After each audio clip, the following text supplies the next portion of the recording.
Iya, dari Kristennya jatuhnya misionaris lah gitu. Misionaris karena udah lama saya ngajar juga sekolah minggu misalnya gitu kan, anak-anak SD, anak-anak SMP. Terus saya mau ya udahlah mau S2 aja ke Chicago waktu itu. Salam sejahtera bagi kita semua, kembali dengan saya di channel ini. Pada kali ini saya mengajak kita semua untuk menyaksikan sebuah cuplikan video seorang mualaf yang bikin ngakak, saudara. Mualaf ini ngaku-ngaku seorang misionaris, tapi guru sekolah minggu. Bahkan ia berkata pernah dapat beasiswa untuk melanjutkan kuliah program S2 di Chicago. Kok mirip ya teman-teman? Si Ustadz Aid Nama yang ngaku-ngaku lulusan Haifa, Leiden Belanda, STT Jakarta. Bahkan sama seperti si Ustadz Bangun Samudra, lulusan Vatikan. Seperti Rena Handono yang ngaku-ngaku seorang mantan biarawati. Ini suka ngibur dan mengkibuli umat mereka sendiri. Seperti apa cuplikan videonya teman-teman? Yuk simak video berikut ini.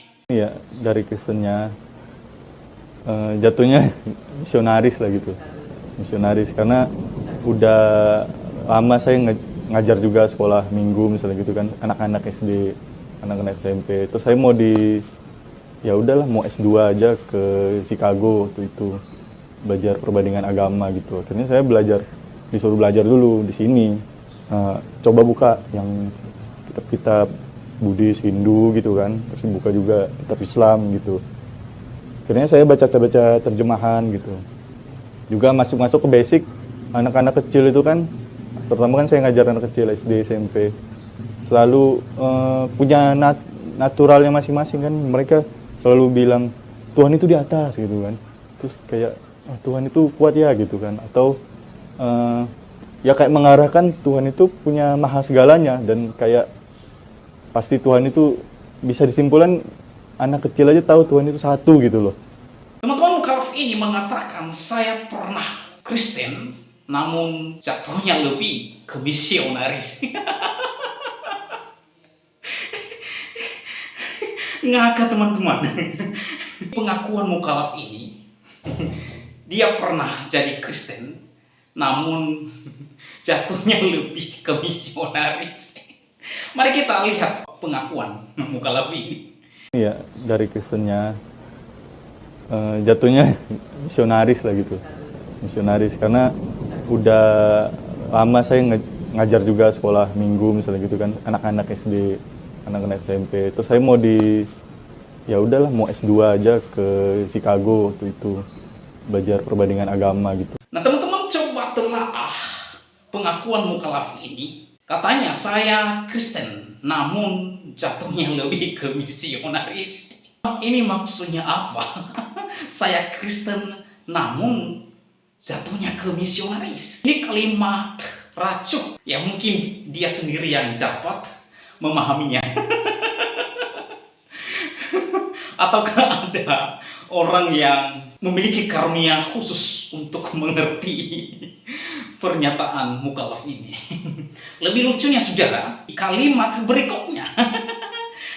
Katanya, karena saya ini pernah mengajar sekolah minggu di SD dan di SMP. Saudara-saudara, misionaris kerjanya jadi guru SD atau guru sekolah minggu dan guru SMP. Ini misionaris salah alamat. Ini misionaris yang salah alamat, saudara.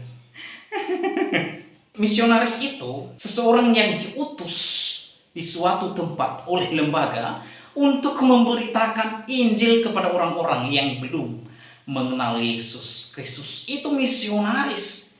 Itu disebut misionaris. Lucu mukalaf yang satu ini. Ngaku-ngaku Kristen, lalu tidak paham dengan istilah misionaris. Ini orang macam apa ini ya?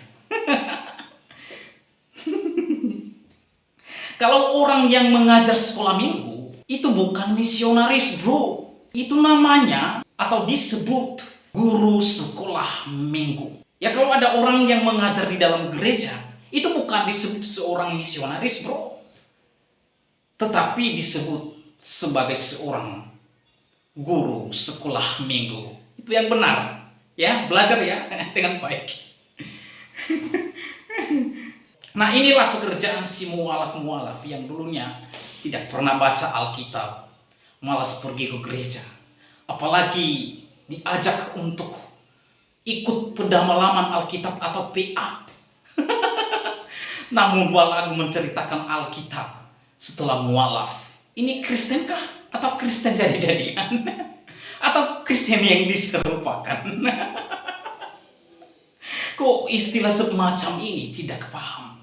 Nah, itu akibatnya ketika mereka masih di dalam agama sebelumnya, yaitu Kristen, mereka tidak pernah baca Alkitab, tidak pergi ke gereja, dan tidak ikut di dalam pendalaman Alkitab. Sehingga yang keluar setelah mereka mualaf ketika menceritakan Alkitab, ya seperti kayak gini. Mereka ini lucu-lucu, teman-teman.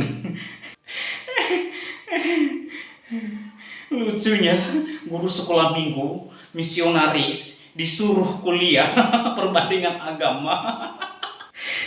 Oleh sebab itu, kita terus menonton video mukalaf ini sambil ngopi ya. Dan silakan ketawa sendiri. Tapi makan gimana ya, setelah saya masuk misalnya surat Maria gitu, seolah-olah di Islam ini lebih sempurna menjawab pertanyaan-pertanyaan yang banyak bolongnya di Kristen gitu. Kayak, oh kenapa Adam harus diturunkan di bumi gitu? Ya udahlah, patuh aja, penting gitu. Nggak seperti di doktrin, nggak ada jawaban pastinya. Sebenarnya di Islam tuh dijawab dengan benar gitu, dengan ada hasilnya. Ya karena memang diturunkan sama Allah, memang diuji gitu kan, memang diciptakan oleh Allah gitu, menggantikan makhluk sebelumnya gitu misalnya. Nah itu, di situ pikiran saya mulai terbuka tuh, semua hal, bahkan tentang jin dijelaskan juga di Al-Quran kan gitu. Di Kristen kan udah udah ibadahnya seminggu sekali, terus pakai perantara, harus ada pastornya, harus ada ininya, harus ada kegiatannya dulu kan, baru bisa berhubungan dengan Tuhan misalnya gitu. Tapi kalau di Islam, ya udah tinggal waktu azan aja berhubungan dengan Tuhan langsung gitu. Nggak perlu ada perantara siapa, si anu gitu. Nah teman-teman, mualaf ini semakin ngelantur dan tidak jelas. Teman-teman kalau memperhatikan mualaf ini, jelas ia tidak pernah belajar Alkitab. Katanya sudah S2 belajar perbandingan agama. Namun yang dia menemukan kisah bahwa Adam dan Hawa lebih lengkap dan masuk akal ceritanya di Islam. Karena menurut dia, cerita yang diceritakan di dalam Islam adalah merupakan cerita yang diturunkan ke bumi atau dari surga langsung ke bumi, saudara. Saya jamin pasti ia tidak pernah belajar Alkitab, apalagi ia belajar perbandingan agama. Sebab jika ia sudah belajar perbandingan agama, teman-teman, maka seharusnya ia tahu bahwa di Alkitab lah yang lengkap ceritanya, bukan di kitab yang diturunkan dari langit. Orang Kristen tidak mengimani itu, teman-teman. Nah, bagaimana Adam dan Hawa diciptakan? Dan bagaimana mereka jatuh ke dalam dosa? Jelas secara gamblang, secara eksplisit diceritakan di dalam Alkitab. Jadi yang masuk akal adalah cerita Adam dan Hawa yang diceritakan di Alkitab. Karena di sana diceritakan secara lengkap. Jadi sekali lagi, jika mukalaf ini sudah belajar S2 perbandingan agama, maka ia akan menemukan bahwa hanya di Alkitab satu-satunya cerita yang lengkap terkait dengan Adam dan Hawa. Mari kita ketawa, teman-teman. Demikian video saya kali ini, sampai bertemu di video saya selanjutnya. Tuhan Yesus memberkati kita semua. Shalom.